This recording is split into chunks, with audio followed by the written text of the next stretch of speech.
अभी तो नाम भी नहीं रटेंगे हम लोगों को। उसमें ये आ गया कि इंटीग्रिटी एंड सोवरेंटी और इंडिया के अगेंस्ट यदि कोई भी एजिटेशन होगा तो उसमें FIR दर्ज होगी और उसमें आजीवन कारावास तक की सजा होगी। इसका जब विस्तारीकरण हम करेंगे तो आज जो हम विरोध प्रदर्शन करने आए ये उसी की परिधि में आएगा।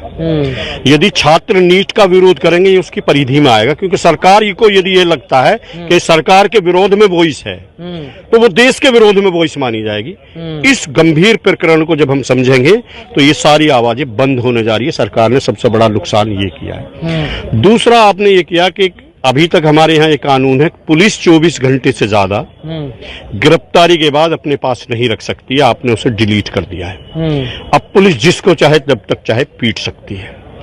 कोई मैंडेटरी प्रावधान थे वो आपने हटा दिए। ये बड़ा गंभीर है और आम आदमी के जो अधिकार है उन पर बहुत जबरदस्त कुठाराघात है। इसके अलावा एक और होता था, पहले 15 दिन में 187 है ये धारा जो नई है कि पहले 15 दिन में ही पुलिस कस्टडी रिमांड ले सकती है। उसे ऐसे मैं थोड़ा हल्का समझा दूं, थाने से जब मजिस्ट्रेट के यहाँ लाते हैं तो वहां रिमांड चेंज होता है, वो जुडिशियल रिमांड कहते हैं, न्यायिक रिमांड, वो जेल चला जाता है। इस बीच में पुलिस को लगता है हमें कुछ जानकारी करनी है तो उन्हें रिमांड पे ले सकती है।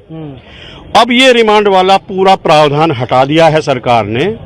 90 दिन के अंदर जमानत पर छूटने के बाद भी जिसको चाहे पुलिस कस्टडी रिमांड 15 दिन का ले सकती है, थाने में रख सकती है, उसे टॉर्चर कर सकती है। यानी अब सत्ता के खिलाफ बोलने वाला आदमी जमानत लेने के बाद भी पुलिस की कस्टडी में जा सकता है और उसके खिलाफ कोई जाति हो सकती है। पूरी दुनिया में ये कानून कहीं लागू नहीं है। पूरी दुनिया में कहीं लागू नहीं है। अकेला कानून है जो पब्लिक के किसी भी आदमी को जब सत्ता चाहे 90 दिन तक जब चाहे पीट सकती है।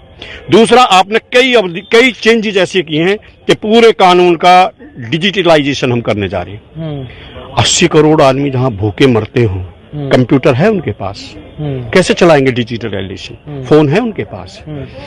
भूखा नंगा देश जहां रोटी का संघर्ष हो, उस अमेरिका बनाना चाह रहे हो तुम?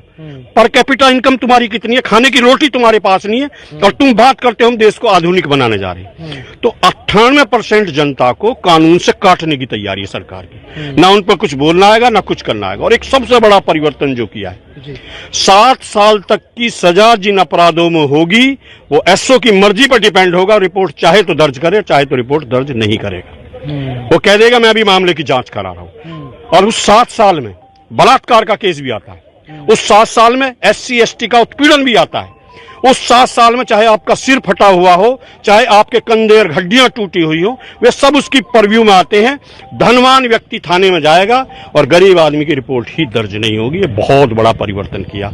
तो एंटी पुअर, एंटी नेशनल के ये रद्द होने चाहिए और गंभीरता से जो देश के विद्वान हैं, लॉयर्स हैं, बार एसोसिएशन से, उन सब की ओपिनियन लेने के बाद तब आपको ये फॉर्म करने चाहिए।